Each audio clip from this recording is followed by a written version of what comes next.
Sobrang grateful po ako na marami pa rin po naniniwala sa akin and naniniwala na may purpose pa po ako sa loob ng bahay niyo po, kuya. I actually prepared myself na po, kuya. I thought I was gonna, leave. So, hindi pa po ako makabelieve, kuya. But, I wanna believe it.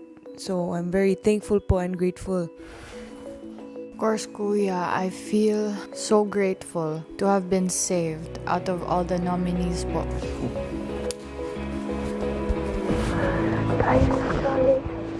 Yung feeling po, kuya, happy na naligtas at the same time sad kasi wala na din pong mga kuya na magsabi po sa amin kung ano ang dapat po gawin, kuya.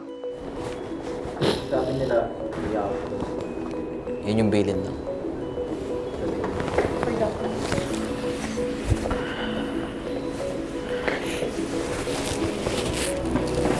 Itong pat.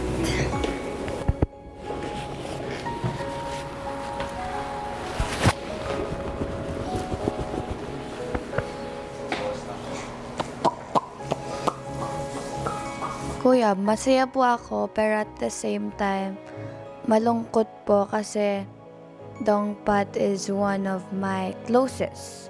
Din po dito sa loob po ng bahay nyo. grabe ang lakas ni Dylan. Grabe ang lakas ni Dylan. Third time din. Para sila, third time nila to.